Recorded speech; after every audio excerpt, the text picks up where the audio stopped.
Afternoon all. It is the afternoon, just gone 12 o'clock on Wednesday, the 8th of September. Nice sunny day. If you're not outside enjoying the sunshine and you're inside trading, I'm going to run through some markets for you. Actually, let's start with gold today. Gold plunged yesterday. Can't say that I expected that. A big drop. Now, we've got down to what I believe is the only real support of any importance today, down at 1794, 1791 in my report this morning. There we go.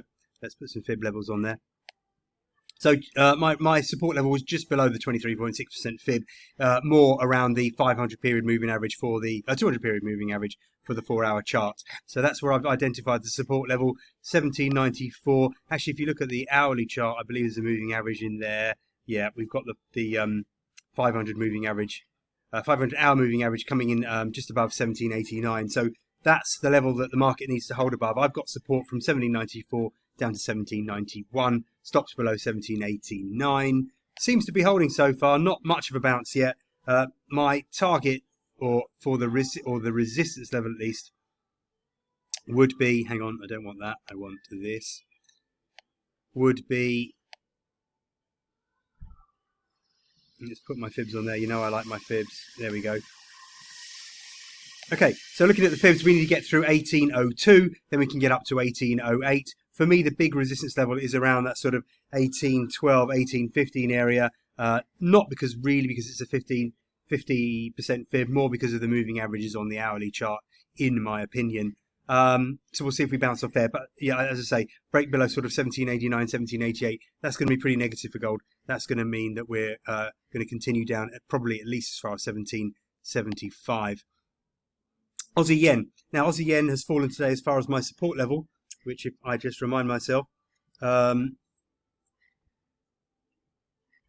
is, yeah, just down here where we bounced off it, really. Sort of the 8110, 8000 area, I believe I had in my report. We've bounced off that quite nicely so far. So looking for further gains in this short-term bull trend. We bounced off the 50-day moving average. We bounced off that trend line, which I showed you yesterday, if I remember correctly, on my daily chart. There we go, that trend line, the 38.2% fib on the longer term moving average, and the 50-day on the longer term chart, and the 50-day moving average, coupled with the 200 period moving average on the 1-hour chart. So that's given us a really good support level, and we're seeing a nice bounce off there. Euro yen dropped really steeply this morning, and we're seeing a bounce back now. The support level on the report was down at 130.20, 130.10. That's worked really, really nicely. Ties in with the just above the 23.6% fib and the 500-hour moving, 200-hour moving average. So we're seeing a bounce off there. So far, that support level is holding. That's all well and good. Not so good for the euro US dollar. Excuse me. Still got a bit of still got a dose of man flu. Right, the support level I had was 1840, 1830. Now, I thought that was going to hold, obviously. I kind of was relying on the moving averages for that, but now we've fallen as far as a 38.2% fib. So that was a little bit further than I expected it. However, I did have my stops below where did I have my stops below? If I remember rightly, yeah, below 118.10. So I just tried to encompass that 38.2% fib. Now, if that holds, and if longs are still being held with a stop below 10, then that trade could still work out. But I didn't expect to see as quite as low as that. If I'm honest. Cable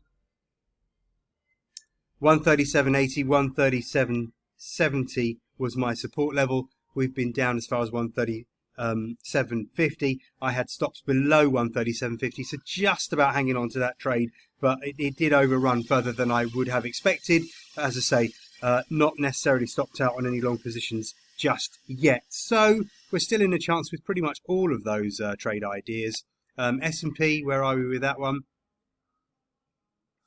We did see a bit of a correction now. Where did we get to today? We've been down as low as 44.97, and I think that ties in with that 4,500, 44.90 support level from the report. So stock markets, you know, they will sell off occasionally. They will have a correction, but it does look like the buyers are always standing by on the sidelines at the support levels, ready to jump in. I can't say the same for the Euro stock markets. They're still just going sideways. We'll just have a quick look at the Germany 30.